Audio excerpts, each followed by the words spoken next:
Good morning from Barcelona and welcome to this webinar, Skills Needed in the Hospitality Sector, Insights from the MCEU Survey. My name is Raksha Daryanani and I'm your host and keynote speaker for today.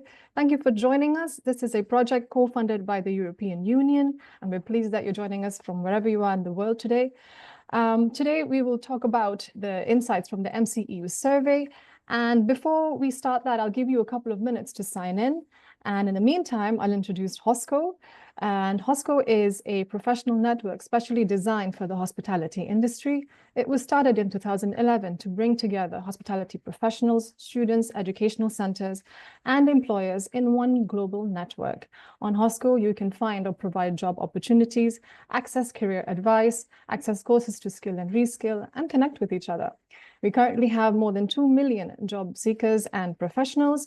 We also have more than 400 hospitality schools, and we have more than 1,000 world-class employers. So today's session will be split into two. Firstly, I will present the insights from the MCEU survey, which was carried out by Hosco. And in the next part, we'll be joined by 5 experts from different areas in the hospitality industry, who will then look at real-world challenges and applications of our findings. So stay with us for this session, and I hope you enjoy.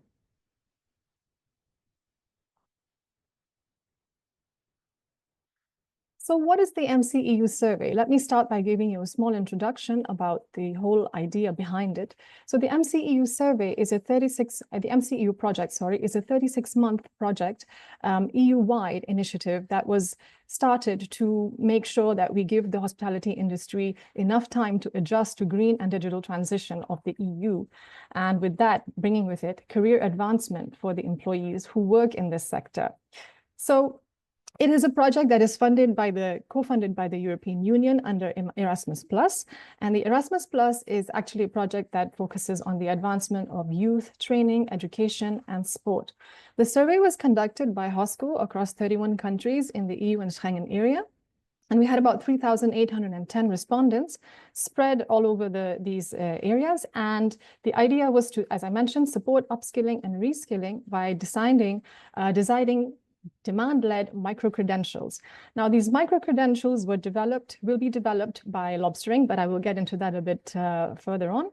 And the idea was to help create micro-credentials that are both relevant and recognized, and also portable and stackable. They will be developed and stored and verified through a EU-based blockchain platform. And this will lead to recognition and also trust among employers. So why and how did we conduct this survey? So first of all, Hosco is part of the MCEU consortium, and the idea was to bring together the insights from the industry by looking at what professionals, students, and recruiters want and require as important in terms of skills for career advancement specifically. We collected these responses via email and social media during the period of May to September 2024. And they were done through email marketing and social media campaigns. And as I mentioned, they were through 31 countries in the EU and Schengen area. The responses and the questions and the departments that we classified, they were all done through the ESCO framework, which stands for the European Skills, Competencies, and Occupations Framework. Now, as you can see in this chart, the top 10 countries that responded were as follows: Italy, France, and Spain, followed by Switzerland, Portugal, and Iceland. This is where the majority of respondents came from. So who took the survey? So let's look at demographics. There was a 27.3% of number of respondents involved in hiring. And then we saw that there was a 57.4% that had a bachelor's degree or higher. Now, this is interesting because it shows that a higher degree is still of importance for people working or entering in this sector. There were also people who came from an entry-level background, 26.9%, and we had almost almost a third that had a senior level background.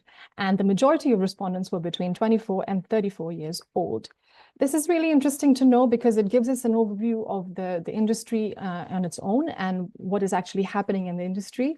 So let's continue. So in which departments do they work, the respondents? We asked them to self-classify, and they chose the following 7 departments: culinary, housekeeping, front office, bar, F&B service, events, and spa and wellness. It's important to note here that there were some who didn't fall under these categories, so they've been placed in this section that you see is called others. And as mentioned before, we had both operational and strategic functions that are represented, and all departments were analyzed under 4 skill types. So which skills did we analyze? So we had technical, digital, managerial, and green, and we looked at confidence versus importance. So we didn't just look at which skills candidates feel confident in, but we also looked at how much importance do they place on these skills for career advancement specifically. And then we looked at the 4 categories as defined: technical, which are job-specific operational abilities such as room cleaning and food preparation. Then we had managerial skills such as supervisory, communication, and problem solving. Then we had digital skills, tools, systems, and remote collaboration. And of course, green, which is all about sustainability and environmental awareness. So is talent confident in the right skills? Well, we were surprised to see the results. Staff feel very confident in all 4 skill types, but there's a high precedence for managerial and technical skills, which makes sense because usually technical skills are learned on the job. However, there's low confidence in digital skills, low importance on digital skills and green skills. And this is surprising because these are the skills that we will need for the digital and green transition, as mentioned before. And employers, on the other hand, do see these skills as important for career advancement, but employees do not, which shows that there's still a bit of a gap in the understanding of what do I need for getting ahead in my career among employees. And if we can focus on turning these skills into tangible courses and micro-credentials, we can help bridge this gap. So now let's look at 2 departments side by side to give you an idea of how it looks like in different departments. So we looked at culinary versus housekeeping, for example, and let me give you a little brief on the legend that we've used in this graph. So in the green bar, you'll see employee confidence. In the purplish blue bar, you'll see career importance of placed by employees on a certain skill. And the pink bar is manager priority. So what do managers consider important? Now, culinary staff, for example, are confident in sustainability and, like, for example, food waste reduction and sustainable packaging, but they don't see these skills as important for career advancement, which is surprising. In housekeeping, for example, the opposite is true. Staff have a high confidence in and place moderate importance on eco-cleaning, which shows that they are aware that these are the skills that will help them advance in their careers. Now, managers in both departments are still prioritizing operational basics over green or digital skills, except for food waste reduction, which is a number 2 requirement for culinary hiring managers. But it also makes sense from a cost reduction perspective because food waste reduction for managers means cost rate reduction. Okay, so what do employers prioritize? Well, we looked at overall what employers said, and we also designed these micro-credentials based on what employers prioritize. So this was quite important for the whole survey in itself. And we saw that if you see these purple bars here, these are managerial skills. And if you have a look at this entire chart, you'll see that they're ranked normally as number 1 or number 2 in most departments. So even managers see them as crucial for career success. But if you look at culinary and spa, for example, green skills are rising in importance in these departments. And for example, in front office and spa, digital skills are also rising in importance. So this shows that the top rated skills are still technical skills, but green practices and digital collaboration are rising in importance.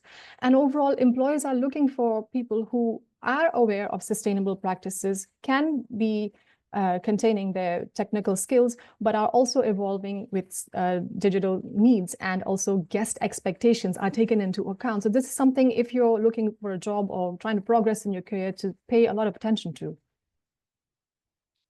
So are we ready for the transition? Well, employees, as mentioned, they feel confident in technical skills. They rank green and digital skills low in importance, and they perceive these skills as organizational rather than personal career drivers. Employers, on the other hand, prioritize digital collaboration and green practices. They they expect staff to adapt to sustainability and technical shifts, and they view these skills as essential for business evolution. So now we realize that there's a gap between what employees see as important for career advancement and what employers perceive as important for career advancement. Let's look at it in a graph.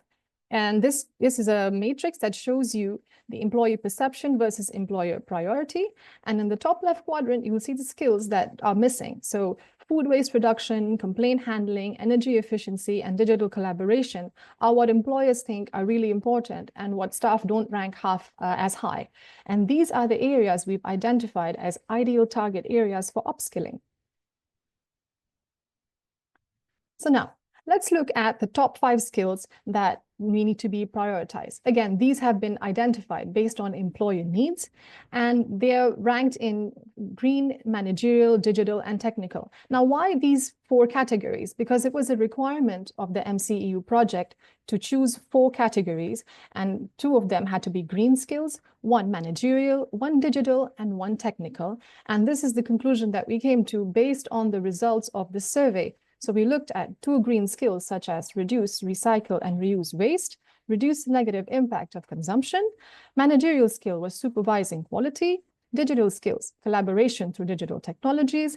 And technical skills was about complying with food safety and hygiene. Now you'll see that each of them have to do with a particular department or departments, depending on what the managers have identified, the hiring managers have identified based on their assessment.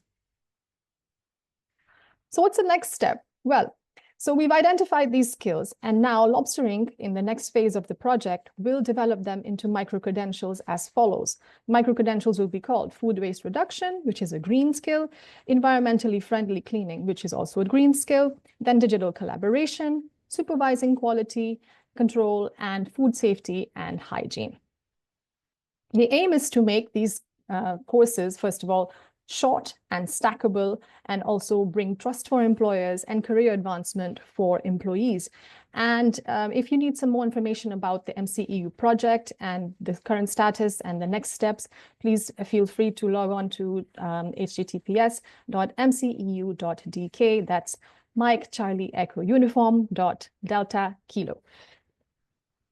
And that was it for the first part of this presentation today. And please stay with us for the roundtable, where 5 experts will talk to us about the real-world challenges and the applications of our findings. And we will also have a chance where you can ask questions to them. So please pop them in the Q&A and we will address them at the very end. But allow me to introduce the panelists today. But first of all, let me ask you one small question. So if you are part of this consortium, if you're part of this ecosystem of hospitality, if you're an employer, think about how you can bring these skills more into your learning and development programs. And if you are an educator, please look at how you could, include more of these real-world challenges into your educational curricula. So allow me to introduce the panelists today. First of all, we have Craig Thompson, who is the CEO of the ICE. Then we have Gerard du Plessis, who is AVP International Sales of Lobster Inc. EcoShore. Next, we have Kruma Jonsdottir, founder and CEO of Positive Performances. We have John Lahr, Executive Director, External Affairs, Dusit Thani College. And last but not least, we have Pascaline Hazard, who is the VP Learning and Development of Accor for Europe and North Africa. Thank you so much for joining us, and a warm welcome to the panelists. Please let us know where you're joining us from. I think you're on mute, yes. I'll jump in this morning. Good morning, good afternoon, good evening, everyone, depending on where you are in the world. I'm dialing in from Amsterdam. Fabulous. Shall I go second? Okay, I'll jump in. Hello, my name's Craig Thompson, and I'm the CEO of the ICE, as Rakshia said. I'm joining you from the northwest of Scotland. So the ICE is actually based in Australia, in Brisbane, so my colleagues are enjoying the weather there, and I'm enjoying different weather in the northwest of Scotland. Okay, fabulous. I'll go next because I think it's the polar opposite. Hello from Bangkok, Thailand. You're making us all jealous, John. Yes, Hello from Bangkok, the most visited city on earth. And we're with Pusatani College, the first and largest school in Thailand for hospitality. Great to be here. Thank you. Thank you for joining. Hello, everyone. Krima speaking from Paris, an Icelander speaking from Paris. Lovely. Proud that I'm in Paris too, actually. Fabulous. But I'm from France, actually, so you'll notice that in the accent, I guess. Oh, lovely. It's so nice to have all of you today for joining us. And let me start with the first question. And Pascaline, fabulous that you're actually the one to introduce yourself right now, because I have the first question for you. So from your work in learning and development at Accor, do the MCEU survey findings align with what you see in the workplace, especially regarding training around digital and green skills? Please share it with us. Yes, thank you so much. Actually, yes, I recognize almost everything from the survey. I mean, I tend to agree with the main points of what I've read and just heard you summarize, even though I'd like to add a little bit of nuance, maybe from my perspective. Yes, please. Absolutely. I'd say that the thing that really seemed obvious to me is that what you're describing in terms of the core departmental skills, the fact that the employees are really into the job-specific skills and they really recognize them as being needed for their career growth is definitely something I recognize.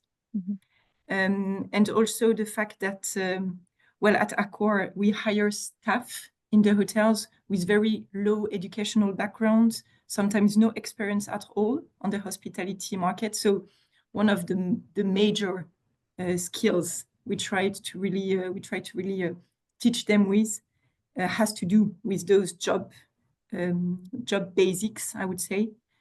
So that's definitely something I recognize. Also on the green and sustainable and digital skills, I'm not too surprised that employees do not see them as absolutely needed for their career, but rather as something that comes from the company, that is company driven. I'm not too surprised, even though I would tend to see that more and more they become aware that this is so important for the business, for the future, for the hospitality sector in general, that they will have to go in that direction. Someone told me once that, taking the very specific example of AI, that they know they won't be replaced by a machine, but they might be replaced someday by someone who masters the machine better than they do. So I guess they start to understand that, you know, it's probably something they need to start working in also for their careers. And last but not least, the little nuance I wanted to add from my perspective was maybe two topics that I did not see, or at least I did not see formulated in a very explicit way. The first one has to do with customer needs and answering customer complaints or requests. I saw that in the reports, but that was treated, in my opinion, a little bit as a hard skill, as really something you need to acquire, really seen from this,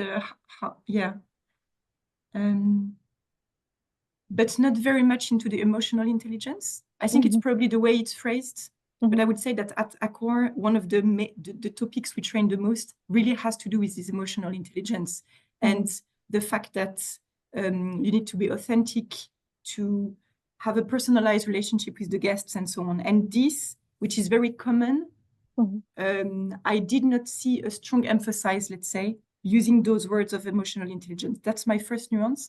And the second one is about diversity, equity, and inclusion. Obviously, we're talking a lot about these green skills, but for a company as Accor, sustainable business also includes not only the green skills, but also the social ones, I would say. So that's probably the only thing I would add on, seen from my perspective at Accor.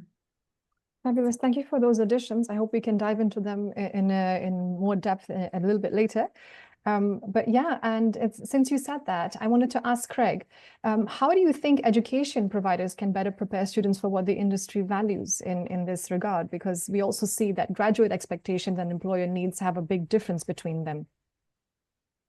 Yeah, I think it's a really interesting question. It appears a very simple question. How can education providers better meet the needs of industry? But I think it what it reveals is the in a sense, it's not too strong a word, the breakdown of the relationship between education and industry. These two terms, of course, are in themselves are challenging because we say the industry, but when in fact do we mean the corporates, or do we mean SMEs, or do we mean entrepreneurial businesses? So that's already a challenge. And education, do we mean our education, further education, vet training? So I mean, already to use these terms is challenging, but on the whole, I think the gap between education in its broadest sense and the industry in its broadest sense has never been greater. And so the issue is not just saying how can education better prepare future employees for the industry, but really how can we repair this gap and address this gap, and how can we together, and I think it's absolutely critical that we do this together, how can the industry in its broadest sense and education in its broadest sense re-establish hospitality as a viable career option for young people? Because at the moment, I don't think it's being seen as a viable career option. I think it's been the suspicion about the long-term career options within hospitality, and that is particularly since COVID, this has been the case. So how can we re-establish it as a viable career option? And even more so, how can we re-establish hospitality as a profession? So I think that's the greater question, and it's probably, I don't want to take too much time in addressing it now, because maybe I can address it in more detail in response to later questions. But I don't think it's just a case of saying to education, "Oh, we need this now. Can you do that? Can you throw that into your courses?" And they go, "Oh, yeah, we can do that," because that's been too much of the pattern in the past of industry sort of saying, "Well, we've asked for something and our education is not provided." That just emphasizes the lack of understanding between the two partners. So as I say, I think it's a much bigger issue here that requires a much greater plan, a much more comprehensive plan, if we really are to save sort of hospitality, both for the industry's sake and for education's sake for the future. So maybe I'll leave it at that now, because otherwise I'll go for the whole of the session. So, No, thank you for that clarification, and that was a fair point. And in this regard, I would like to ask Gerard, what do you think? What is missing in how we deliver training at scale, especially digital training, and what Pascaline mentioned, emotional intelligence? What do you think there's missing in that? Maybe you can share some with us. Yeah, absolutely. Thank you, Raksha. And thank you for the opportunity. Look, I think in the short of it, it's a matter of continuing to decrease the barriers to entry to actually provide access to training while we're increasing the value of doing so. And I think what's so exciting about the MCEU project is that it addresses the value of, why I want to continue to learn. Why should I, do this course or take this particular piece of training rather than spend another 5 minutes or 10 minutes on social or do something else with that time? Because I guess, we're in this sort of competition for attention at the end of the day. I think to address the removing the barriers to entry part, particularly in hospitality, it's critical that the platforms or the mechanisms by which we deliver this training is mobile and can be used on the job, on the go, just because, as it's an industry that's on its feet all the time, and simple, just a simple user experience. And I think often from an administrator's perspective, ensuring that we got better interoperability between technical systems and platforms so that we don't pass that kind of complexity, and the complexity that exists in many corporate L&D technical setups that I'm exposed to today. Often that complexity gets passed on to managers and supervisors who are just completely swamped already, and very their time is very precious.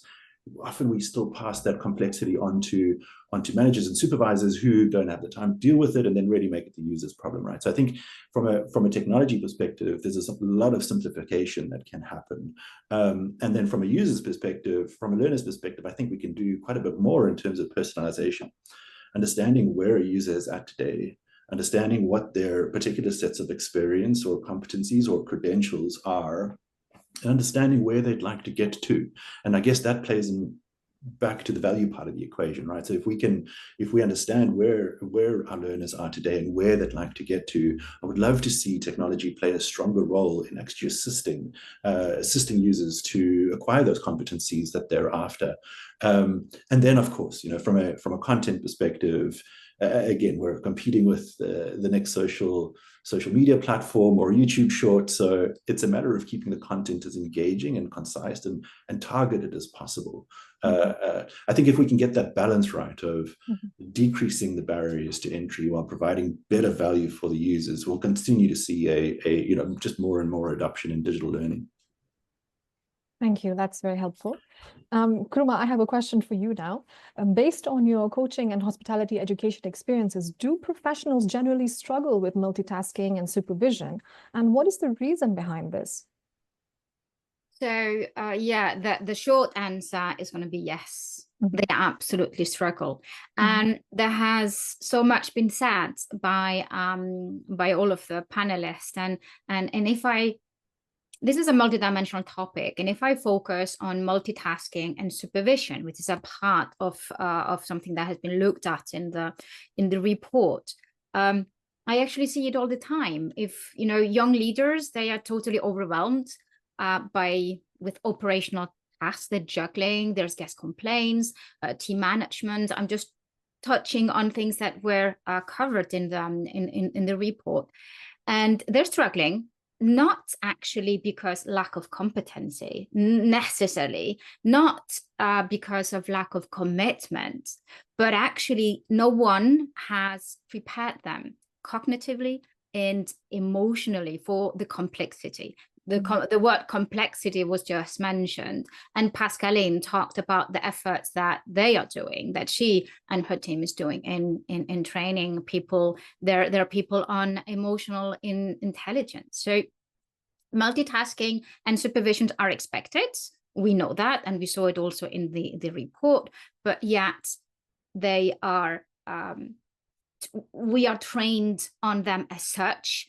The task, and then get them all together. But we're not trained on how to cope. So just to touch on the micro credentials, they are amazing. And what was just said, my nuance here would be the lifelong reinforcement. The education, Craig mentioned that there is a gap between education and industry. So the education needs to provide meaning and frameworks. Then, to come back purely to a question, coaching and mentoring can promote actually habits over time. And to conclude, I think that micro-credentials and also AI, we need to look at digital solution that can help us to continuously learn and have some personalized nudges. So this is kind of it's a complexity. It's a multi-dimensional topic. And yes, they're struggling. So short and long answer at the same time. Fabulous. That was really helpful. Maybe I can just go back to Gerard for a split second regarding this. As we mentioned before, since Hosco has mentioned in the report that Lobster Inc. will be developing the micro-credentials, maybe you could expand a little bit on the stackability and the portability of these credentials, because we mentioned that they will be stackable. Maybe you can elaborate, because a point that Kuruma mentioned here is quite important, that she says, it shouldn't be a one-off thing. It should be developed further on. So maybe you could show how that works. 100%. So just for clarity, we develop the content and the learning as such, and then our other partner, DiplomaSafe, are the ones that would actually issue the micro credential, right? And what makes it so exciting for me is from just a frontline associate perspective, the housekeeper, front office clerk, whatever on the floor, they would have this opportunity to acquire credentials that are not dependent to the employer that they're working for at the time. Meaning, again, just coming back to the value equation, like, I would rather do this short course because I can, again, have this credential that if I choose to leave this particular role one day, we all know how much coming and going there is in the industry, right? If I choose to leave this role, I can take it with me to the next employer. And if the project succeeds in the long term, these credentials would essentially be recognizable, across standardized and recognizable across industry and educational providers alike. And so there'll be real currency in them, right? So I guess the stackability of this is the sense that I understand what competencies I have today in the role that I have, but I also understand where I want to go, and therefore what competencies I need to get there. Can I acquire those? And so much of hospitality learning is on the job, right? So can I acquire those on the job to pursue, that next role, whether it be at my current place of employment or at a different employer? Thank you for elaborating on that.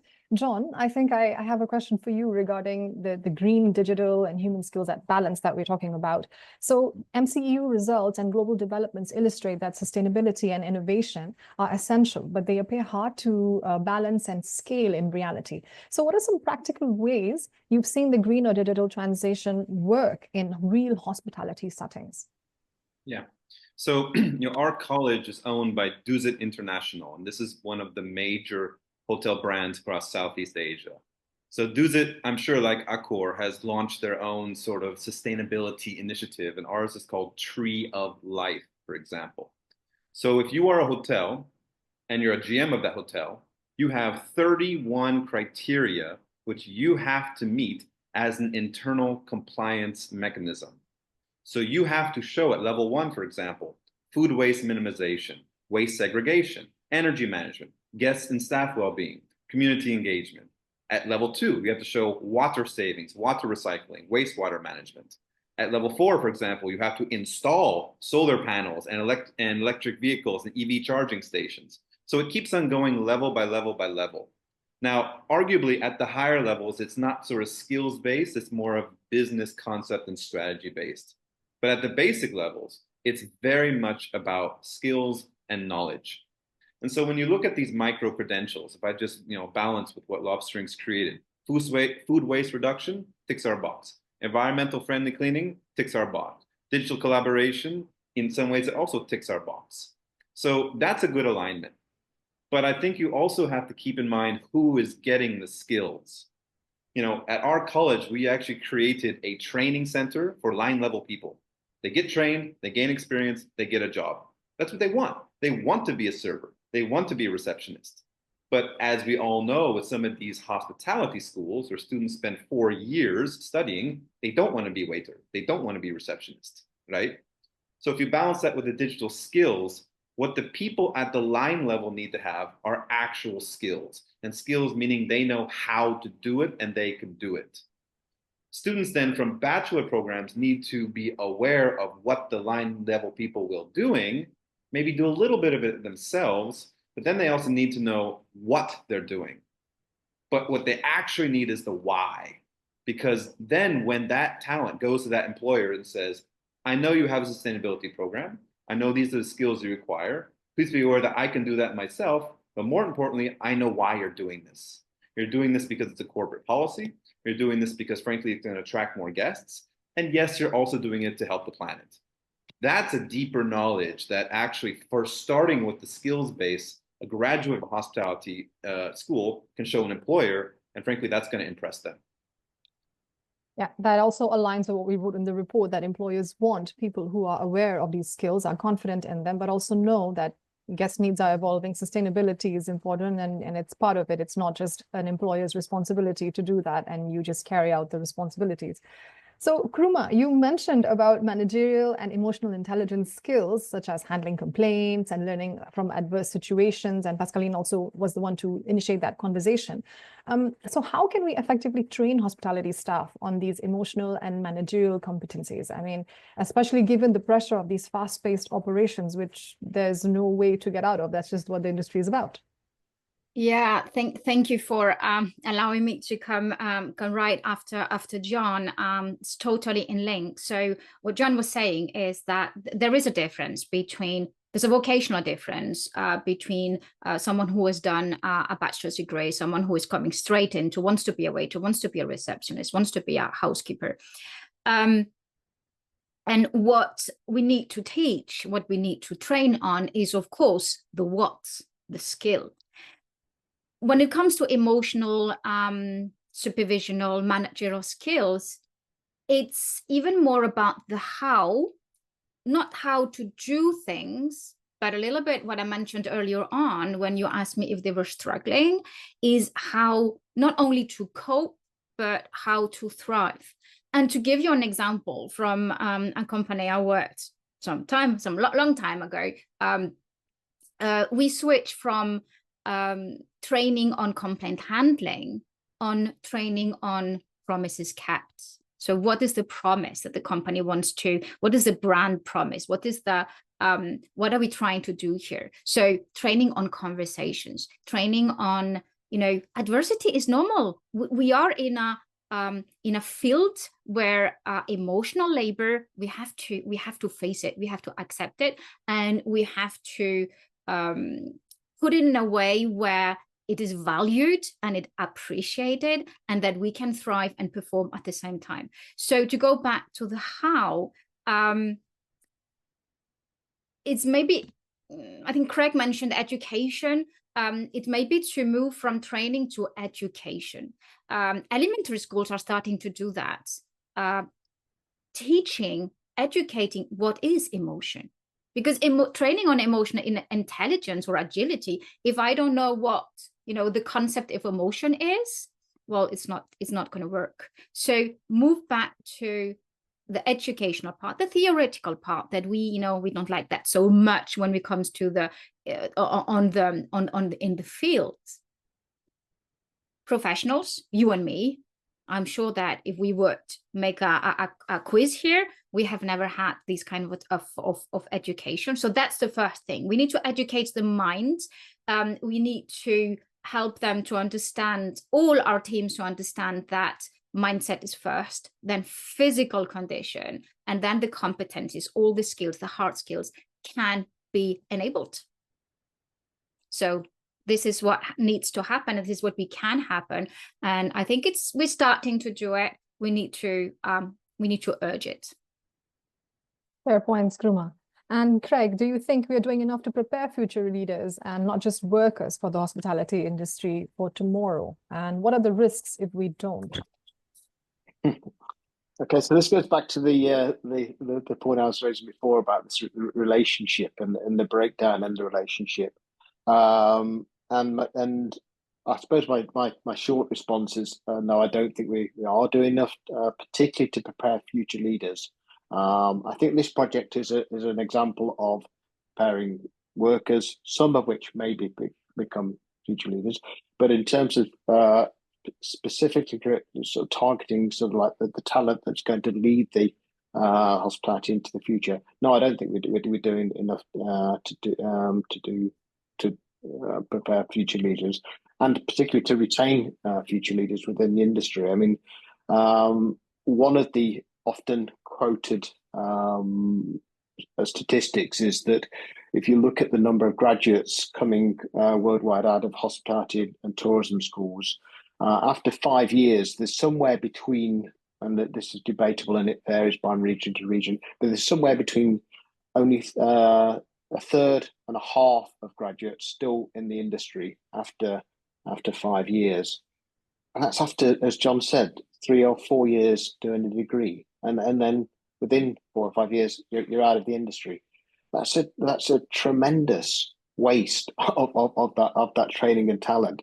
And we've always said yes, but it's great because they're so welcomed into other industries. Yes, they are, and it's fabulous that marketing take them, and banking take them, and retail take them, and human resources take our graduates. But it's a loss to the hospitality industry. And what this means is that people like Pascaline then have to find some more graduates and try and train them up, and then they go. And so what are the risks if we don't? if we don't invest in addressing this problem and this gap, is that the rate of churn increases. So the rate that we turn out graduates has to increase, but also the rate of loss also increases, which means that Pascaline and Accor's costs just continue to rise. And ultimately, that just fuels the debate. Well, because of course, the greatest cost within the industry is labour. So if these costs are rising, what are we going to do? We're going to turn to technology to manage these costs and reduce these costs. And it fuels the sort of like the drive for technology to replace people, which none of us wants. So I think this is absolutely critical. This is for me the fundamental challenge of hospitality is to get this problem addressed, to get this relationship right. And as I mentioned before, it's not an easy problem. It's not an ad hoc fix. It's not a sticking plaster. It really, to me, sort of demands the industry and education. And again, I know those are very generic terms, but really sort of deciding, together this is the greatest problem we face, and together we need to address it and re-establish that relationship between education and industry, and create a really meaningful long-term commitment to addressing this problem, which means that industry and education decide, well, how do we go about it? Or what are the programs that are really going to be long-term required within education? But also then from the industry perspective, what are we going to do with those graduates? We can't just continue to do what we've done in the past. We can't just sort of like put them into any positions. Let's see whether they sink or swim, and then some survive, some get on, others don't. So let's replace them. There's got to be real career and development pathways, together with training, together with education, together with things like ongoing skills development, of which this project is a part. And we need to create this whole picture to make sure that we do develop the leaders in the future, but that we retain them within the industry. So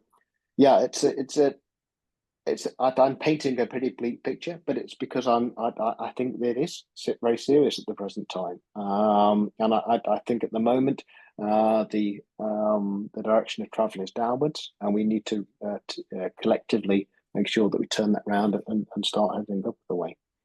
So that's my take on that. Thank you, Craig. Does anyone have any additions regarding that? Because I see a lot of smiling faces and a lot of nodding. So I'm guessing there's something that's going on. Oh, Craig and I have been in this world for a long time, right? Well, him longer than me, but I've seen a lot too. And I think there's just that classic mismatch. You know, frankly, if you look at the population of hospitality programs in terms of student numbers, they're going down. They're going down in Europe, they're going down in America. But guess what? They're going up in Asia. Mm-hmm. Why? Because number one, it's affordable. Number two, it's aligned to the job. And number three, it gives you the ability to travel the world, and not travel in terms of leisure, but travel as in find a better life. So you're actually giving students something that's quite valuable in terms of a pathway to a job, which leads to a better career. Whereas on the opposite end, sometimes you have these, Swiss schools or French or German or whatever, who would basically lead to a lesser career, something that they don't want to have, right? And yet, if those students were maybe tracked to proper management jobs, they'd maybe be happier, right? But then we only increase the churn, like Craig said. Unhappy alumni creates a potential for unhappy student, which then increases in the number of unhappiness, you know? Mm-hmm. So again, I think sometimes when you look at these models of micro credentials and all the rest, the school's going to look at that and say, by adding that to my curriculum, can I make it more attractive? And frankly, can I attract more students? Because the pain point of a lot of hospitality schools is, in fact, admissions. Mm-hmm. So if you can then align the employer who says, if you offer those micro credentials, I will more highly value your people, and I'm going to have jobs for them that actually are maybe being sustainability manager, or maybe managing, as we said, DEI practices in the future. That's the kind of job that Swiss graduate wants, right? But you have to first get the employer to recognize that the skills are needed. And I'm really shocked by that first graph you showed, where it's like the talent saying, yay, these are the skills I have. And the employer saying, that's how much I value it. Like, that one shocked me a lot. So that's something we really got to work on, where the kids think they're amazingly skilled and the employer says, I don't need it. I just need you to do the job. That's a big issue. Yeah, thank you for showing how the industry and the educational institutions can work together more efficiently. That's really helpful. And in this regard, we're speaking about the disconnect and how, talent is missing certain aspects. Pascaline, I wanted to ask you in this regard, what combination of green, digital, and managerial skills have you seen in successful candidates at Accor? And is there even an ideal split, or how do you assess this, by the way? I think it's super hard to try and split it with figures, to be honest. The only thing I would say is that maybe a few years ago, not so long ago, I would have said that it's at least 50% of managerial, and then at least 30% digital and 20% green. That's, let's say, my observation from the recent past. And moving forward, I feel it's going to be more balanced, clearly, because the awareness around the need for more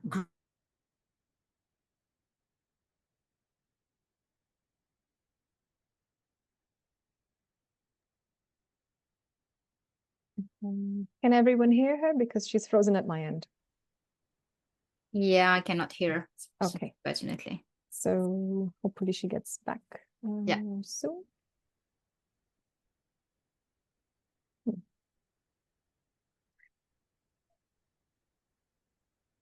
In the meantime, does anyone want to jump in on the question and we can wait for her to come back?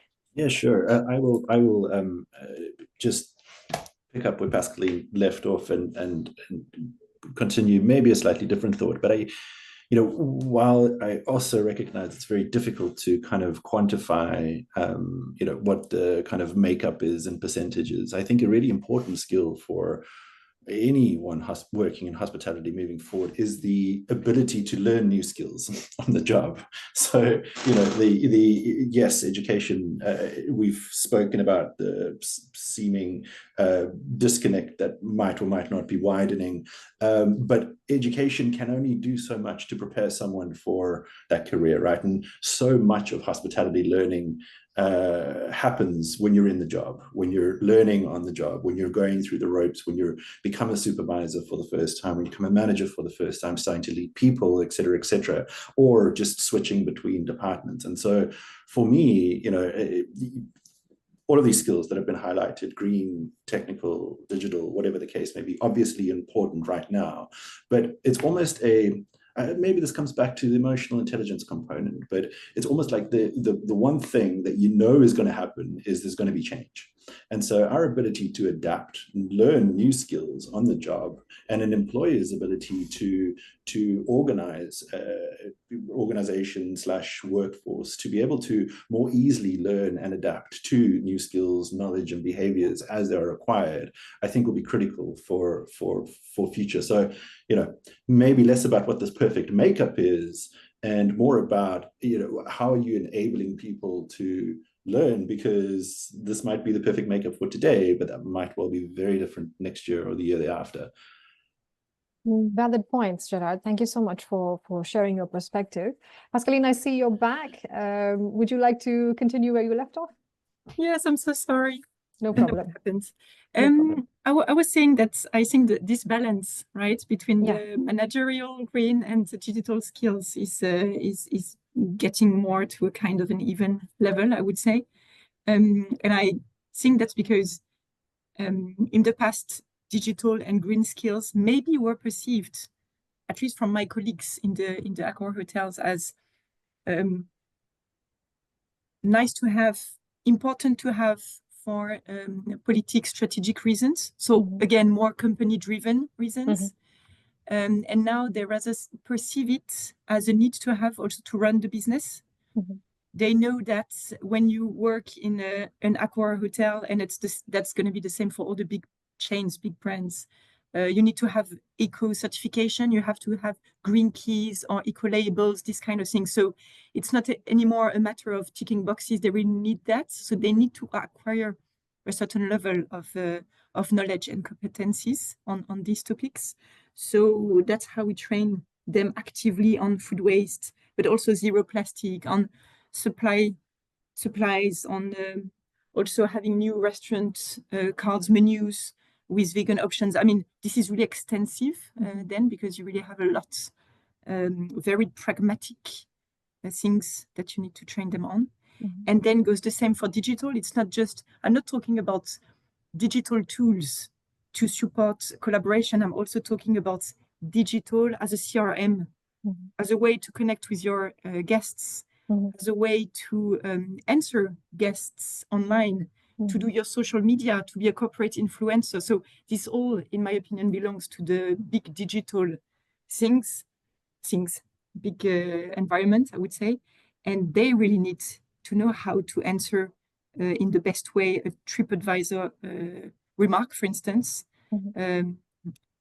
because it's part of their job, it's part of the business, and they know it. So they don't do it anymore for the sake of the company success, but also because they know they're going to need it all along their careers. Well, if you're a hospitality candidate, a student professional, I hope you're paying attention. This is really gold advice.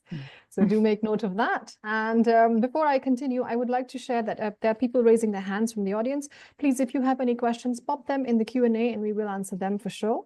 That way we make sure that you are heard and your questions are also heard, and you get a chance to get them answered. Kruma, did you want to say something? No, all good, thank you. Okay, all right.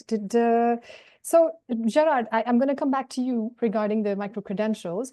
Do you think these short courses and peer-based learning models can meaningfully complement or even fully replace hospitality programs in their entirety? Yeah, I mean, in short, yes. Raksha, absolutely. They can, I don't know about entirely replace. That's maybe going a step too far. And I don't think that we should view this as a competition between one or the other. It's a matter of recognizing which are better at performing certain functions, right? So if we just, to borrow on like a old framework, if we think about how people learn, particularly again within the practical world of hospitality, about 70% of what we learn is actually through experience, right? Through application, through making mistakes, through practicing, through getting your hands dirty and doing the job. I can teach you how to stretch milk online until I'm blue in the face, but unless you actually stretch milk and pour a cappuccino, you won't know what you're doing. So most of 70% of what we learn is really experiential, and then 20% of what we learn is social. Talking to our peers, discussing topics, seeing what other people are doing, trying it out for yourself again, and learning from others. And then 10% is really theoretical. And that includes whether it be online, whether it be in person, whether it be whatever the case may be. 10% of what we learn at the end of the day is the formal stuff, is the theory right now. But that 10% is really critical, because without it, you'll be going through a lot of trial and error and practicing a lot and making a lot of mistakes, et cetera, but with a baseline understanding of what the theoretical principles are, so you can have a framework to apply yourself, or your framework to apply. It really accelerates that experiential learning component, right? So I think what our job is, whether it be peer-based, whether it be online, whether it be in classroom, whatever the format is, I think the point is, our role is to make sure that 10% of formal training happens as close to the job as possible, so that it can be applied as quickly as possible. And it's not a matter of taking people, out of the job and putting them in a classroom. It's a matter of distributing the theoretical training that teams need into the work, into their everyday work, so they can apply these skills as quickly as possible. I think that would lead to, training that really sticks, but also just seeing that behavioral change that you're after. Well, that makes sense because the whole idea behind the MCEU, for example, was the modernization of vocational education and training. And the whole idea was that it happens on the job and that this continues and not just happens, as you said, in isolated forms so that you can't assimilate it. So thank you for sharing that. Pascaline, in that regard, what makes learning or upscaling an experience like that impactful for different levels of staff? What have you seen? Is it about the timing, the format, the application, or are there any other criteria that you maintain when choosing types of training? There's one thing which is common to all of the learners, I would say, that I have the chance to train within Accor. It needs to be short, needs to be on the job, needs to be applicable. Obviously, we also offer longer term development programs, but it's more for a certain category of talents, right? But if I take the quick answer of what's common for all, this is what I said, short, on the spot, and applicable. I'm not a believer that 100% digital is good, and also not that 100% face-to-face is manageable, also for cost reasons, obviously. So it's, again, a matter of balance, finding the right balance.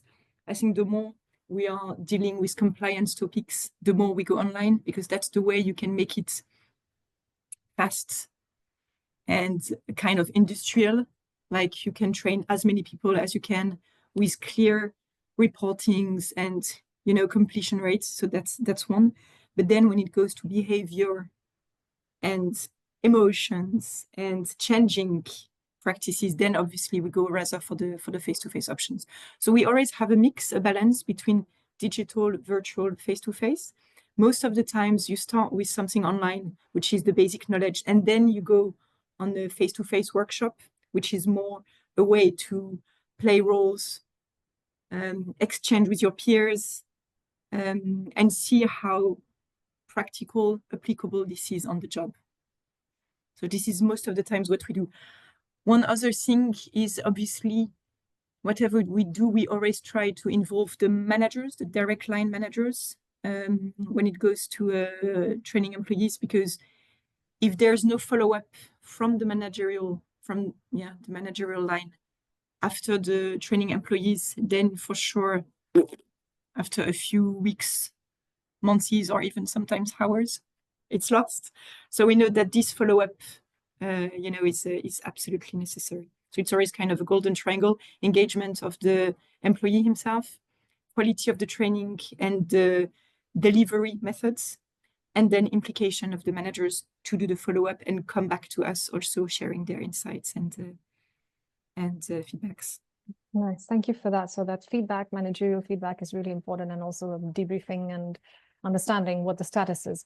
I have a question regarding this for Kruma. Now, we saw that confidence in skills is high, in technical skills, but we see that despite having various credentials and degrees, competency and confidence aren't the same, aren't guaranteed, and they're definitely not the same word. So what stands in the way, since you coach people, what stands in the way of applying what we learn to real life and scenarios, and what impedes this confidence? What can professionals do about it?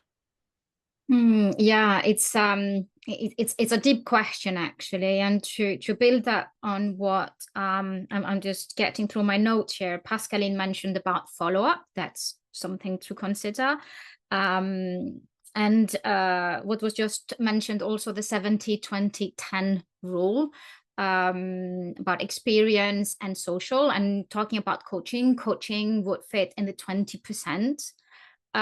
But I think we're missing an ingredient here. So yes, I agree, credentials, degrees are not going to guarantee competency or confidence. But if we pause for a moment, and that is something we lack in our industry, the third element that's missing is capacity. I can be confident, I can be competent, and I can even be confident today.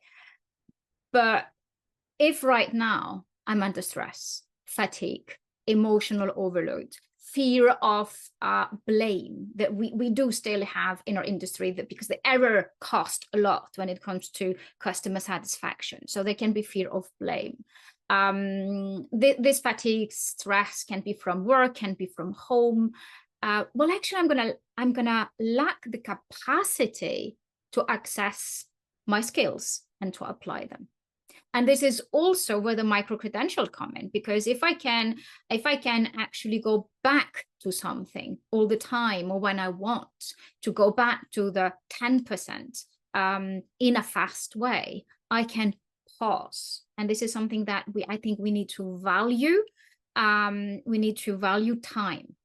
And if I take an example, if I take a little side stab, and that's an example that popped up in my mind listening to the panelist, is that, and I use that in my classes, in management classes. Think about all these letters that are sent out to customer after an incident or a customer complaint, where we say, please rest assured that we have done everything in our capacity for this not to happen again. And then we don't pause. And this goes into a drawer or on a file, and we don't come back to it. We don't think about what happened. Was there competence, credential? Was there confidence? But what was the capacity of the manager, of the employee, of the team that day? And this comes in with resources, comes in with a lot of things. And the report actually highlights the gap between credential degrees and then applied performance. So this is what we need to think of. We're hyper-focused on adding new hard skills, and we need to think about the resources, the mental fitness, the emotional resilience. So that is something that I'm repeating myself, but it's very important that we look at that from a different angle. Mm-hmm. Thank you. So you believe that capacity is one more thing that needs to be added, and it's not just confidence and competence. Thank you so much. Absolutely. So for Craig and John, this is one question that I have regarding the implementation of these micro-credentials. What do you believe are the major impediments to the implementation? What stands in the way, and what can we do about it? Craig, you want to go first? You want me to? I could jump in if you like, John, and I don't mind. I think for me, it's and I listen to all what my colleagues have been saying on the panel. I absolutely agree that this micro-credentials are an element of future learning, clearly, and absolutely that they reinforce the fact that so much of the learning is done in practice, as Gerard was saying as well. But I think how do we ensure that they are implemented? I think it's again sort of stepping back and for me taking this bigger picture and say, well, yeah, okay, where do they fit? Where do they fit in this overall picture? Because I think just adding them in, just sort of saying, oh, would you like your employees to have this micro-credential qualification? Who's going to say no? Of course, everyone's going to say, yeah, absolutely, yeah, do that one. Oh, I'll do that one as well, and do that one as well. But where do they fit in the big picture? What are they? What are they for? What are they adding to?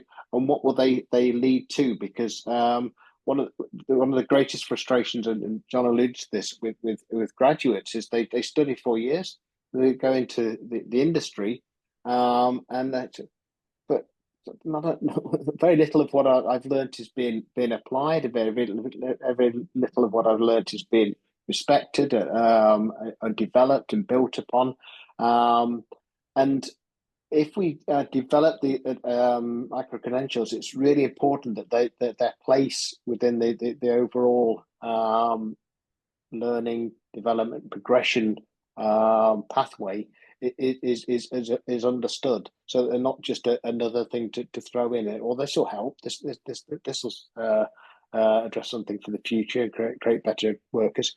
No, why will it help? Who will it help? When will it help? Where do we do this? I think that it's absolutely critical. And as I say, it's Unfortunately, it's not an easy fix. It really is not an easy fix, because I don't think as I alluded to, I don't think the education model is working currently. I don't think there's a future for necessarily for 4-year degrees in hospitality. I do think there's way more learning need to be done in industry. As Gerard was saying, I think this way more can be done using online training. But it requires a complete rethink of what we're doing, why we're doing it, and then when we've done this, how the industry is going to use the various graduates of whether it be degrees or vocational training or even micro credentials. How is the industry going to use this and respect it and make sure that it's valued? Because if it's not, then whatever students have studied, they become very frustrated with their efforts in gaining learning, gaining skills. If it's not respected, if it's not used, as Pascaline was saying, if it's not reinforced, then that's where frustration begins to build, and that's when then people start looking for other jobs where perhaps it is going to be valued. So yeah, looking at in the bigger picture would be the critical element for me. Yeah, and then speaking from an educator perspective, I'm not a teacher, but I'm now at the college, so I kind of observe how things are done. My job is, of course, to sell the college, make sure we have students and we have graduates, and then they get good jobs. So first off, credibility. What is going to make a micro credential credible? Well, frankly, I'm all about micro branding. If I say this is the John Lohr Course of Excellence, everyone's going to say, who the heck is John Lohr? Why should I care? If I say this is the World Wildlife Federation program on food waste reduction, all the GMs go, oh, okay, it's the World Wildlife Federation. Who's going to argue with their expertise, right? So the micro branding into the course helps for recognition. Because let's be honest, 99.9% employers don't really ask the details of what you learn. They just look at the CV and the topics, right? But if I see food waste reduction by World Wildlife Federation, oh, I see environmental friendly cleaning by Ecolab. Most employers actually use Ecolab, so they know it, right? So that gives for an employer adoptability and a credibility, right? But then adopting it into the learning centers means winning the hearts and minds of teachers, right? So you have to be presenting this as a solution to a problem they have, or an enhancement that's going to make their job better, not a threat. And Kruma can maybe jump in here and explain this too, but teachers are quite reticent to change. And we're not talking just university, we're talking vocational university, even MBA. But what I even saw at our own college is we adopted some of these micro credentials on particularly food safety and hygiene. And it was the funniest thing. We came into our classroom and talked to all of our chefs and said, okay, we're going to adopt online learning. Oh, how can you do chef online learning? It's not possible. You need to do. And I said, how many of you like teaching the food safety and sanitation programs? And there was like silence in the room. The chefs were like, yeah, the students hate it. It's like, well, maybe we can make that a little bit better. Do you really need to spend your time telling people how to wash their hands? And are they bored to tears by you doing that? Yes, they are. But by doing this, you actually let the chef instructor focus on what they love, which is cooking and teaching.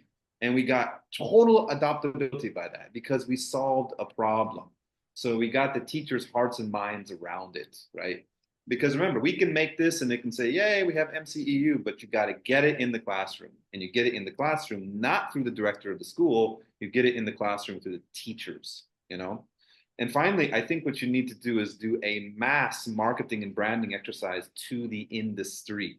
MCEU really needs to become something that's top of mind. So go to ITB, do a seminar there, have webinars for the major corporate brands. I have a GM's conference every month with 120 GMs around Duzit. If they were told, oh, MCEU is here. Now, this is Asia, may not apply, but imagine doing that for Accor. Imagine doing that for Hilton. Imagine doing that for Kempinski. Imagine doing it for Steigenberger. You're just going to place that little seed that they're going to go, oh, it's a standardized program. It was backed by the European Union. It must be good quality. So you're going to have to do a little bit of branding and marketing of this as well to get the adoptability from the industry. This is really helpful from Craig and John, both of you. Did anyone want to fill in on this with their own perspective or any addition? Yeah, if I may, there are several things here. And maybe one is, we talk about lifelong learning, and micro-credentials are going to help us to campaign that, to do this massive campaign and to implement that. I think we need, and maybe Pascaline has an opinion on that, I think we need also to push the industry, to hotels and companies, to become learning organizations. What I observe, and this goes to the resistance of change for teachers, and I totally agree that this is happening. Teachers and schools put such an immense pressure on themselves to get the first or 2 years students work ready, and then they work on the employability, like if there was nothing after. So like if schools had to deliver students ready for career, well, that doesn't work anymore. And I have had meetings and brainstorming on with companies, with brands, and say, okay, so what afterwards? Yes, we expect employees, people, leaders, managers to be a lifelong learners. We also need to help organizations to become learning companies, learning organizations. I think that is something critical. And I do agree that the 4 years degree, there is something, or 3 years degree, there's some things that need to be looked at there. And I also agree that the example on the CV, very, very specific, that is going to be looked for from professionals in the industry. Great, thank you so much to that for that question, and for sharing what you think, Kruma. That's a very viable point. I have some questions from the audience, which I will start to share with you. There's one, I think, I'm not sure who wants to answer this one, but I'll present it and feel free to jump in. So there's a person who has faced a lot of adversity, trained in culinary arts management, worked in university, then trained as a Michelin star chef, and then had mental health and other problems. And then they are asking, how do I go back to the industry and if in the current situation, as the industry values my interview in catering around farming nature, but it feels like they are scared to recruit a progressive person. So this person is skilled in sustainability practices, but has faced a lot of adversity.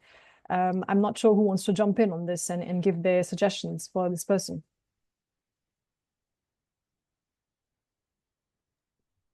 If you want, I can. Please. I can try. Yes. And I will go back to what you said, Kruma, regarding the learning organizations within the companies, because maybe I can connect the two dots. Well, obviously, to answer this specific question, as I don't know exactly what's the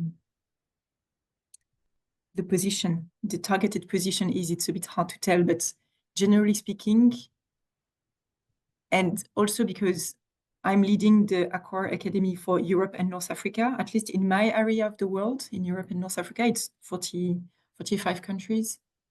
We're not so picky when it comes to recruitment, to be perfectly honest. What I mean with this is, again, I don't know exactly which position we're talking about here. Sorry to interject. It's culinary position. I think it's chef. Culinary, yes, yeah. Perfect. Well, that's a good example. We are desperately looking for candidates, and most of the times we are more in a position, again, in my area of the world, where it's a candidates market, I would say. So we're more trying to attract, and we are trying to be very convincing with advertisement campaigns, brand employer campaigns. Hospitality is the work of heart, is, by the way, the new employer branding of Accor. So we are really doing our utmost to attract, to become attractive again, I would say, because the hospitality and is it hotels, is it restaurants, we've suffered a lot from this big, quiet resignation quiet quitting from employees, and we know that we need to bring meaning back, sense of belonging and so on. So that's why, and I will go back to what I said in the first place, that's why we are trying to recruit as many hands as we can, but also profiles, personalities. And then we are back to training them on the basics, because as I said, most of the new persons we employ in the Accor hotels, they lack sometimes the basic skills of hospitality, but we are not afraid of that. That's why we are trying more and more to become this learning organization, Kruma. So we have 3 pillars. Onboarding is the first one, obviously, where we try, but you need to imagine that we are really trying to compensate in a way this lack of basic skills. So we need to train the newcomers on the job skills, on the safety, hygiene, but also on the company culture and the brands. You know, Accor, it's more than 40 brands. Is it Eco with Ibis? Is it mid-scale with Novotel, Mercure? Is it luxury, lifestyle, premium, M Galleries, Raffles? So there are a lot of brand standards that we also need to train the employees on. Not only because it's company driven, but also because it's a kind of a survival kit. That's how I call it. If you want them to feel comfortable, to feel ready, to welcome the world in their hotels, they also need to acquire this breathe in, breathe out. I'm ready. I can really treat the guests in the good way. So that's just the onboarding. And then obviously you go on into the self-development. You have the employee-based development, which really depends on each evolution wishes as well, and the gaps in their own development paths. So we try to also fit and have a kind of a library of courses, as I said, online, virtual, face-to-face. So we really try to accompany them, but also make it personal, right? Depending on the personality, on the profile, and on the skill set. And then you have the big development programs where we try to have those fast-track career boosters, so to say. Depending on your role, we have them from the employee to the top leader level. So depending on your role, your hierarchy. So again, I feel, but maybe that's only because that's my perspective, right? That's my window on the topic, that we are really trying hard to become this learning organization. And yeah, probably there's no magic wand. It's about us collaborating together to make sure that, as we are doing this morning, right, or today, to make sure that at least in terms of the core topics, we are touch basing and making sure that we are consistent, that we are aligned, that we share the same kind of big messages and going in the same direction. But hopefully that would be a lifelong, a lasting, continuous path, right? Where in fact, yes, the move from before joining the company to after joining the company and then going back there, going back to your question, would be more smooth, obviously. Thank you for that. I see that Craig has raised his hand, so I think he has an addition there. So Pascaline, just to summarize what you said, in other words, there are opportunities. Candidates need to spread their nets far and wide to see which organizations can match up to these progressive views that they have. Is that what you were hinting at? Yes. Okay. Craig, please share with us. I saw that you raised your hand. Yep, I did. Yeah, it's really just in relation to this what specific question. Just echoing, I think, what Pascaline said. I'm not sure when this person was in the industry previously, but things have changed and are changing. I mean, culinary has always been an area where it's been difficult to recruit. There's always been shortages. Those shortages are at critical levels now. So it really is an employee market. So what I'd say to the person is that you know, if they are looking for to get back into the industry, they will be absolutely welcomed, and they will have choices. They'll have plenty of choices. I would go with taking the route of working with people that you trust and you respect to refer you and to link you to people that who could offer you positions, but go through personal routes, go through contacts and say, yeah, that's a really good guy to be working with, or that's a really good organization to be working with, and follow those. But don't take the first thing you're offered. You've got the balls are in your court. You've got all the advantages on your side, and just go for something that you want. And if you want to come to the north of Scotland, I know a very good restaurant that would take you tomorrow. So if that's of interest, then come over here. All right. Fabulous. What a nice offer. I hope you're listening, whoever asked the question. So please pay good attention. And yeah. I also have a question. Kruma, do you have any addition on here, since you have a coaching perspective as well? Maybe you have something valuable to add to the answer? Yeah, there are two aspects here. One is the aspect of mental health, and that there is maybe something in relation to another question that was there. Things are changing. I think both Pascaline and Craig mentioned things are changing because awareness is there. So also, you know, I think Craig, you said you're welcome to come back to the industry, and we need to build that confidence and the capacity and the self-belief, if I may, saying it's not because I left the company a few years ago for whatever reason that I cannot come back to that. Maybe that is one of the biggest advantage or privilege in our industry, that we can have CVs that have a lot of things and can have holes and travels and destinations. So that's one thing. And when it comes to mental health awareness, I'm sure that all the panelists in with me here are doing huge efforts. I don't know if for ICE, for example, in the criteria, mental health awareness, emotional labor awareness is in the criteria. Something to discuss maybe here. So I think, yeah, go for it. Reach out to Craig to get a job at the restaurant. That is something. And if I may continue on the second question, that was I'm not sure totally to have understood the question about harassment and appreciation of recognition of emotional resilience. Pascaline talked about breathing in, breathing out. And I think what we need, and that is, for those who know me, know that I'm shouting out for that, the industry must, and that's really a must, start to allow everyone to breathe in and to breathe out, because we know that is where performance happens, that is where well-being happens.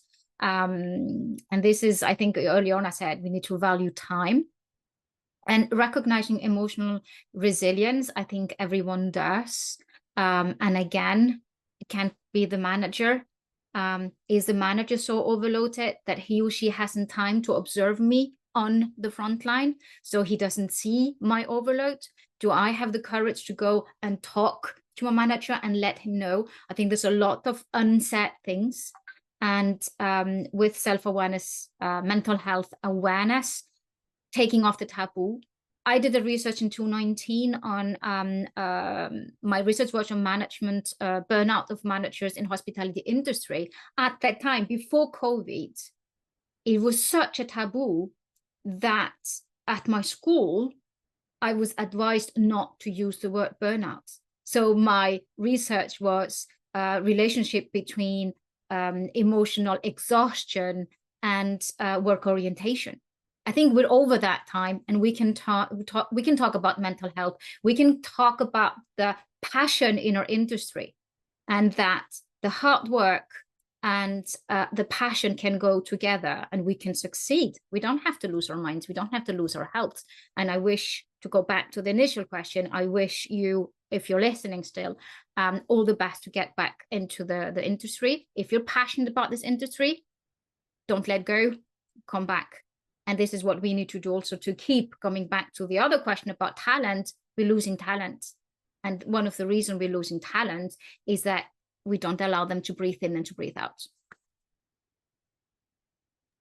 Fair observation, Gruma. I think that's really helpful to know from a mental health perspective. Craig, I have a question for you from the audience. What is your perspective on enhancing dual vocational education and training, between brackets VET, in the hospitality industry, particularly in terms of its potential to improve skills development, industry relevance, and workforce readiness?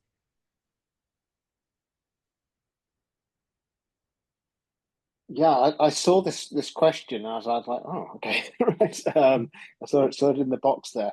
So my perspective on enhancing dual vocational education and training. I think dualing that they're talking about joint to part on the job training, if I understand it, and part sort of in institution training.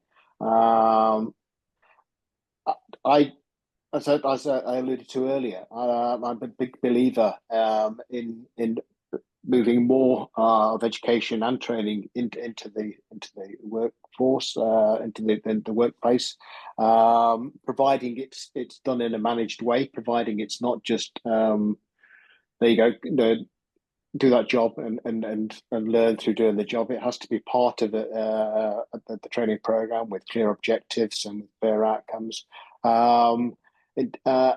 But in terms of enhancing it, I think it still comes back to this relationship between the education provider and the industry partner, and sort of saying, together, what is it we're trying to address here? What is it we're trying to solve? It's not just to get the qualification. It's not just so that this person gets this certificate or this diploma. What is it that the industry needs? What are we doing this training for? And ultimately, how will we use it in the position that this individual will and their colleagues will ultimately go into? So all enhancement, I think, needs to be done on a joint basis. All enhancement needs to be done as a conversation and an agreement between industry and the educational providers. Anything that's done in isolation with the university or college or an industry partner going, yeah, this is good, I'll just add this, I think is the wrong approach.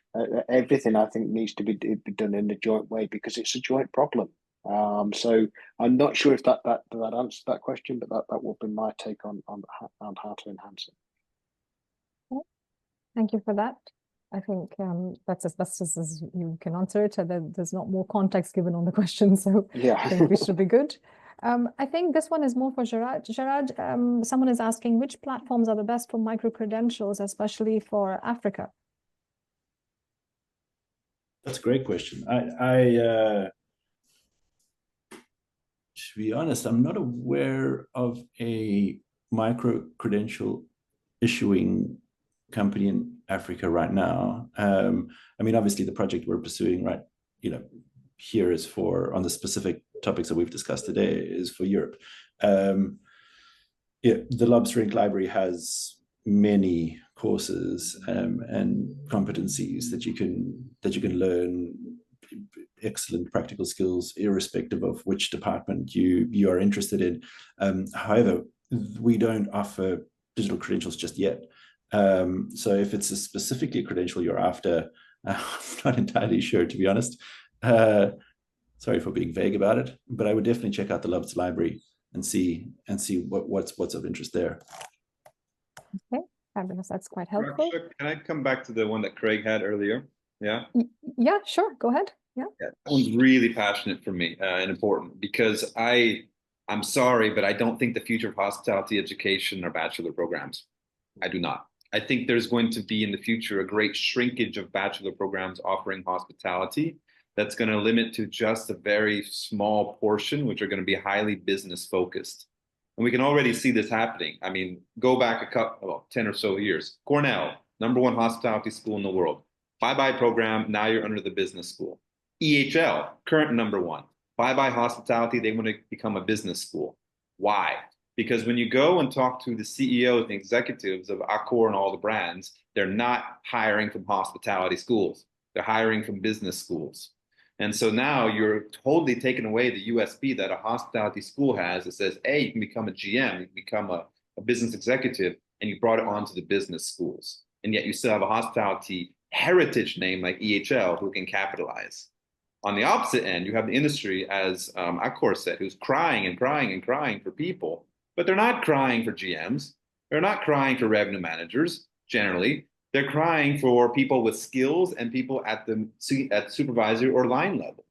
And so where are you going to find those people? Honestly, you're going to find them in Asia because they will do the job. They're happy to do it, and they will see it as a lift up, not a lift down, right?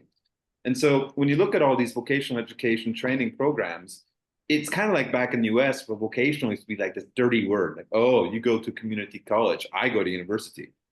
It shifted in America. Now you can learn a welding and make $200,000 a year, whereas a teacher makes $30,000, you know? So I think we're going to have a shift, and I think it's coming pretty quick.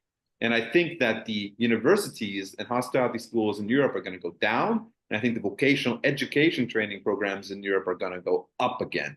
And then that can be fueled by the talent resources coming from Asia who maybe wants to study in Europe or work for the European companies, because we have the volume of manpower here. What I did in Southeast Asia is I looked around and I said, nobody is franchising and expanding hospitality education at vocational level. The Swiss came in, EHL came in, tried to do it, charged super high fees for a vocational training program, and it failed. It failed in like 5 locations. And I come in and say, we're super affordable, we're owned by a hotel company, and you can get a job around the world. It works, right? So honestly, vocational education training is the future of this industry. I really do believe that. And it's a bit sad for me to say, because I'm also a Swiss graduate, but I think that's the way it's going to go. Thank you, John, for the addition. I have one more question from someone who is also struggling as a chef. Maybe Pascaline, you'll be someone who can answer that. Someone says, I started in hospitality at the age of 18, lost my passion, went back, returned to the industry post-COVID, tried to go back into the front of house department, mainly bar work, but I've been getting knocked down. Even before I was interviewed, I have experience and the license required to work in the bar industry. Do you have any advice for me or anyone else in the same situation?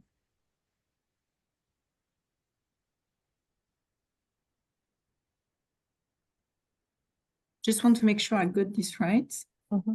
So the person is struggling now to find his or her way back. Yes, there was someone Right. who was working as a chef and then worked before COVID. Everything was all right. And then they left the industry, lost their passion and wanted to come back post-COVID and have been experiencing adversity ever since, not being able to, I think, land interviews because they're saying knocked back even before I was interviewed. So do you have any advice for me and anyone else? Honestly, I'm not sure I have a different answer Mm-hmm. to the previous question, which seemed a bit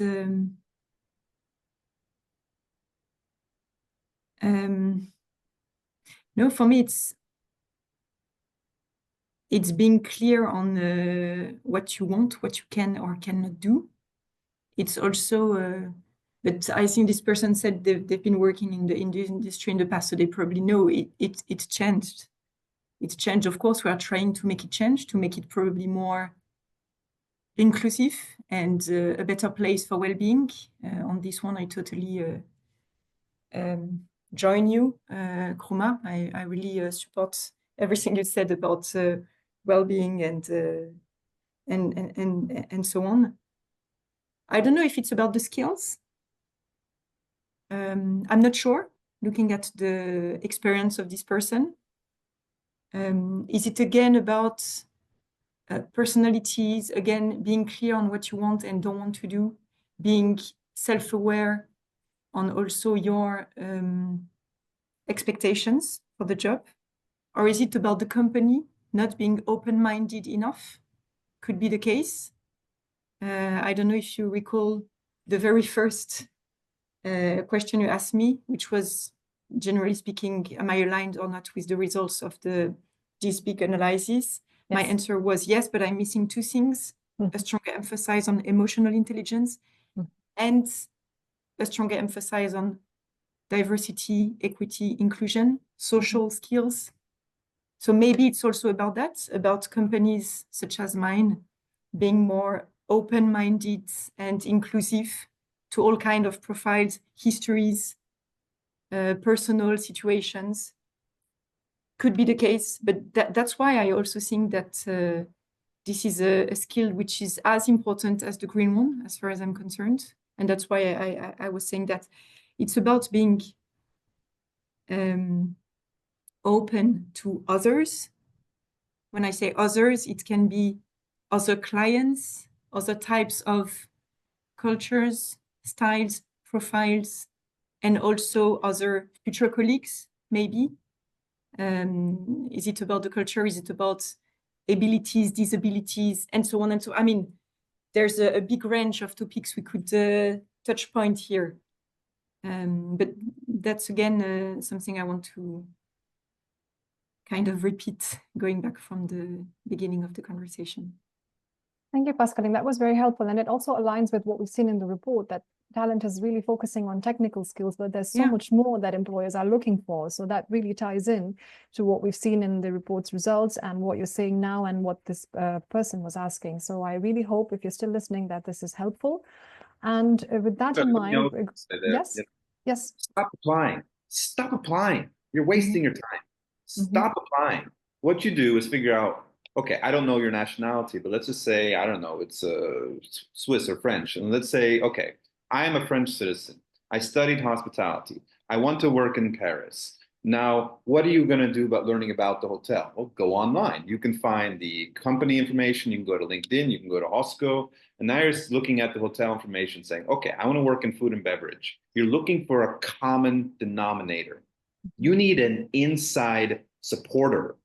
You need someone who has a common denominator saying, oh, I also studied at this school. Oh, I'm also from this city. And honestly, the great thing about our industry is we like to help others. We really do. We have this DNA of not saying, it's not my job, get your own job. It's like, you know what? I've been in your shoes before. I've tried to find a job. It's painful. I'll help you out. So you need to talk to so-and-so. You know what? I'm going to send an email and I'll put you in copy. That's how you get jobs. You don't get jobs by applying anymore. Find the inside track and the common denominator, and it'll be far more effective than going through the job application portals, which are gonna, go through everything digital now. They're gonna, get rid of you based on whatever you said somewhere in your CV. Get the inside contact. Then you get to halfway through the job of showing your CV, but you're in front of the person, and then you have to prove yourself, tell your story, show your skills, but you got to get that niche. You got to get that foot in the door. And you have so many digital platforms to do it with, LinkedIn, Hosco, whatever. But that'd be my advice for you. Find the common denominator. Thank you so much, John, for that. That's an alternative view, so feel free to explore. And with that in mind, I'm going to wrap up this really interesting roundtable that we've had with one final question for all of you. In one sentence, what's the single most important skill or mindset hospitality professionals need for thriving in the next 5 years? I think we've all agreed that there's not one single skill, there's so many skills, but maybe a more mindset oriented answer would be great in this regard. So please do share it with us.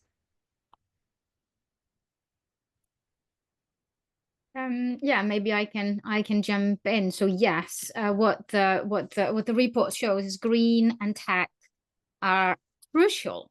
So big yes for micro credential, but when it comes to mindset, it's self-awareness and self-management. We are the only one who can take care of ourselves to get us into the right mindset, into the right physical condition, for then to apply all these competencies. So yeah, let's start by taking care of ourselves. Let's become thriving individuals, and that's going to be the foundation of true excellence, through operational and quality in hospitality. So that would be my take on mindset. Thank you. I'll jump in and go next. Raksha, yeah. So I think building off that, I love the piece of the conversation we had around creating capacity, so I think I'd lead with ensure that you're creating the capacity for learning to happen first and foremost, and coupled with that, remain agile and adaptable as you start in this industry and as you evolve in this industry. I think if we can adapt to whatever the circumstance requires of us, whether it be green or technical, green or technical skills today or digital skills today, you know, it will probably be something else tomorrow. So just having that adaptability and agility, again, as a mindset, is a core skill, I believe.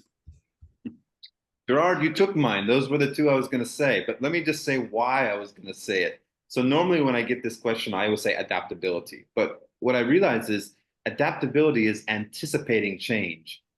I mean, honestly, today, you cannot anticipate change. We got crazy stuff happening in the world. We've had COVID. We now have a trade war in America. You know, who knows what's coming? So actually, agility is the better one because that's the ability to react quickly without anticipating the situation. You just got to move. You got to go. You know, you just have to be tough and change. So yeah, I'm stealing yours too. But I used to say adaptability. Now I say agility. You know, the ability to quickly change to rapidly changing situations that you did not anticipate. Yeah. Fabulous. Thank you, John. Anyone else have an addition? Craig, Pascaline?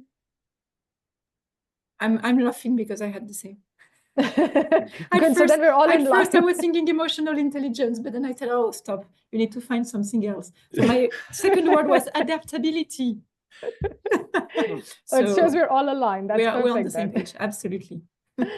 Okay. Craig, anything from you, or are we also on the same page? I guess it's all the same page. I mean, despite all I've said, I've been quite negative about the industry, but it is a fantastic, wonderful industry to work in. As I said just previously, the opportunities are getting better, and it is an employees market. So yeah, be flexible, but yeah, to be picking up on Krima's point, be strong, believe in yourself. I mean, yeah, there are opportunities out there. You can do it, and by acting flexibly, you can make a career in what is sometimes a challenging industry. And if you do make a career, it's a fantastic life. So stick with it. Perfect. Thank you so much to all of you panelists. It has been a pleasure to have you here with us from all over the world. Really, you made the effort to be here. And to the audience as well, thank you for joining us from wherever you are. I hope you have enjoyed this session. I hope you have walked away with tangible insights. And please stay abreast of the developments of the project by logging on to www.mceu.dk. That's Mike Charlie Echo Uniform .Delta Kilo. And we will see you soon for the next phase of the project, which we will announce on Hosco's platform as well. And yes, have a lovely afternoon. I'm happy to be here, and see you next time.